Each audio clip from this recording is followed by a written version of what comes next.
What if you could spot this clients that are truly wanting to buy at the very beginning of the conversation? Today, I'm going to be covering the key traits of top tier clients so you can stop chasing all of the ghosts out there and start closing more deals. Now, think about all of those hours that you spend on the phone getting to get somebody qualified to ready to buy, the showings that you do, the market analysis that you do for them, the clients who are really, at the end of the day, never really truly in the game, right? They were just really looking to go look at properties and be excited about the properties and just get into homes because maybe they watched HGTV or something, right? Here's the thing. This is a direct hit to your wallet. It goes straight into the bottom line, right?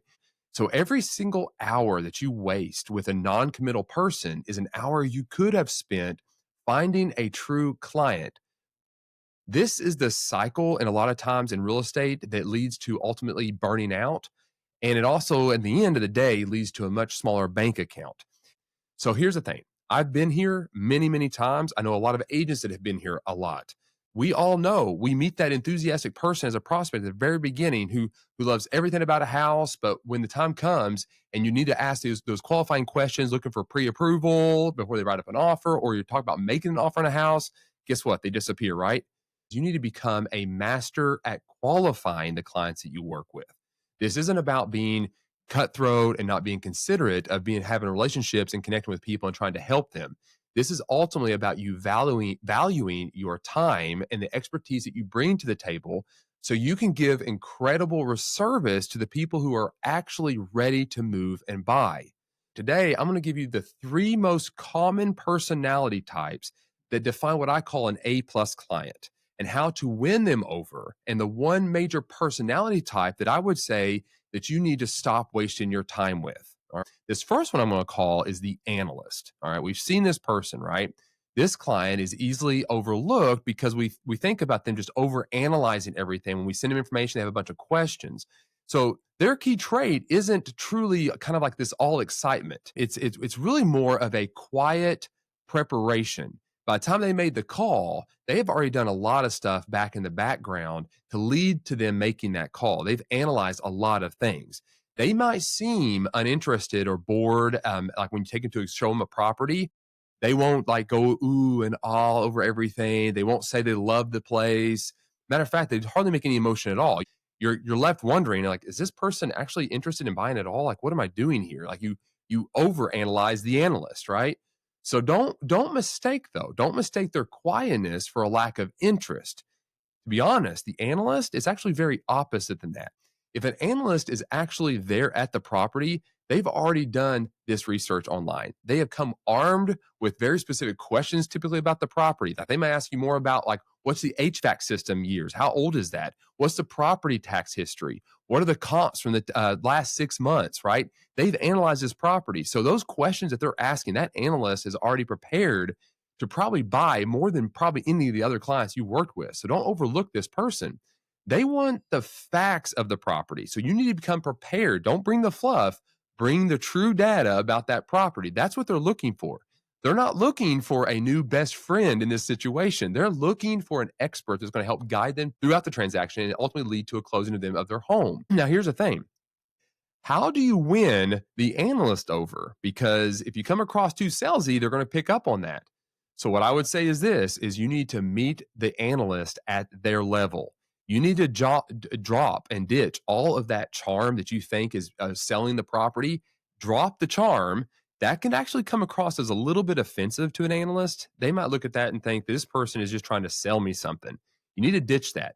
You need to be the ultimate source of the information about the market reports, the property's histories, the neighborhood stats, all the information, because the analyst has already done his work. He's looking for a professional to do the same. So if you're dealing with somebody that's an analyst, you need to ask them more direct questions to get them thinking and to figuring out what they're actually looking for. Like, what specific data do you need to feel confident in your decision moving forward on this property? Those are the questions you need to be asking the analyst, right? That's the way they operate.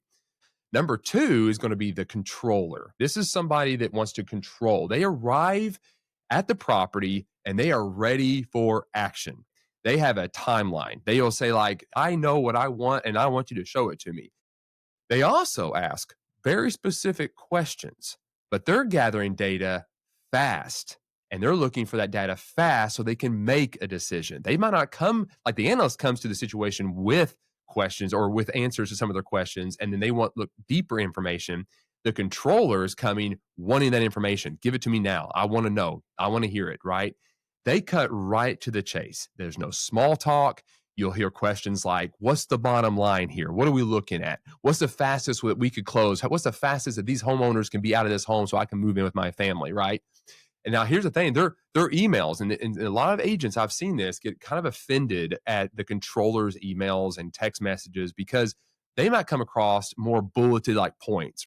They'll come across as more direct. There's not that personal, kind of lovey-dovey feeling might get from certain clients. But here's the thing, don't take that personally. They are literally just ready to move. They want the facts so they can move forward in their lives.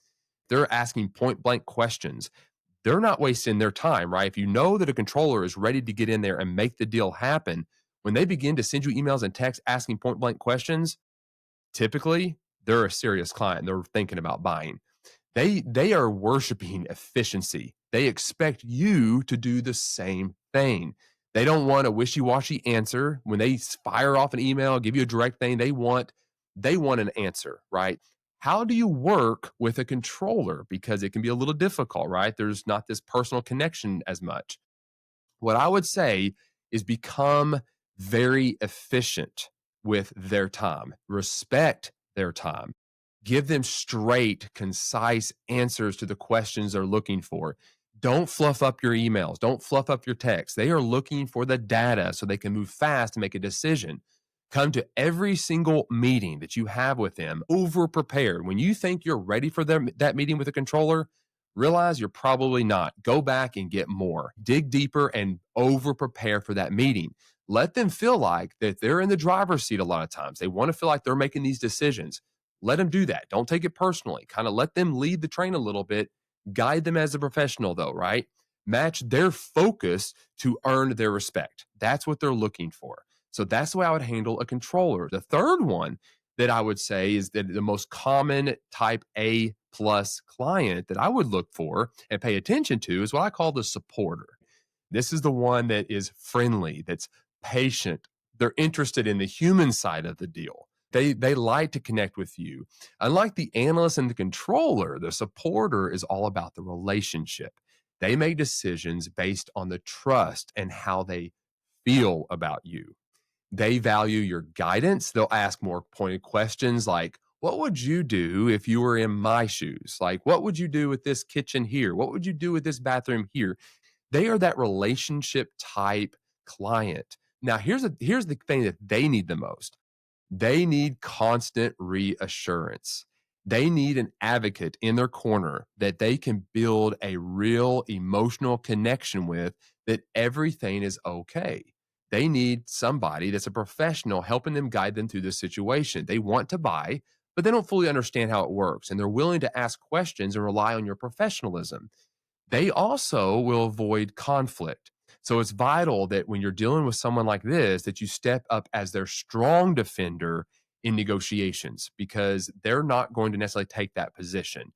They will let others walk over them. So this is where the professional really comes into play, helping them out. Now, here's how I would advise you to work with them. Give them your complete, undivided attention.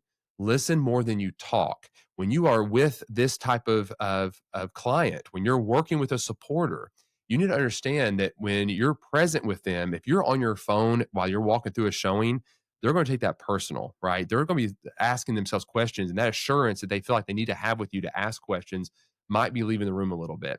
So if you're dealing with a supporter, you need to realize that getting on your phone, if it doesn't have anything to do with them, it can cause some uncertainty in them. So I would be very attentive to listen to what they are looking for, and then listen more than you talk. I would also ask about their family, ask about their motivations, about why they're wanting to move to a certain area, what kind of homes they're looking for. Ask them what kind of dreams that they have when they do end up owning that home. What does the next chapter of their life look like? Ask them these type of questions. Now, I will say with a supporter, you've got to be a little bit more patient with them. They might take a whole lot longer to decide because they're weighing the emotional impact of making a decision like this. So, and what I will say is, as you build trust with them, you will get the most raving fan for your life. And these are my favorite to work with because it's the one you can build your base from that leads to the referrals that you really ultimately should be aiming to do in this industry. Supporters are those raving fans that you really want to lean into. Now, finally, there is another type of personality that I would say I would avoid these type of people. And when I say avoid, I'm not meaning that you write them off and you don't communicate with them. But what they are is what I call the time wasters. We've all been there. And the name I've given them is the promoter. This is one of the biggest red flags to me. They are the type of person that is overflowing with this contagious excitement when you show them a house. They make you feel like your listing is like the greatest house they've ever seen. They'll gush all over it. This is it. This is exactly what we've been looking for. It meets all of my criterias. I just love this house. And they'll go through the whole property talking about it. And then what ends up happening is when the push comes to shove, guess what? They aren't really interested in buying. So the tough love part with a promoter is that promoters are like this, that every single property that they look at that they're just in love with, the idea of buying, they're really not in love with the reality of buying. Because when you start asking those qualifying questions about like pre-approvals or financials, once you start asking them type of questions, guess what evaporates? Their enthusiasm. They haven't done their homework to even see if they're even able to buy this property yet. They are not a serious prospect for you right now. It doesn't mean we negate building and cultivating a relationship with this type of person. We put them on the back burner. We work with them over time. So how do we handle them, right? We're going to be polite, but we're going to be firm with our time.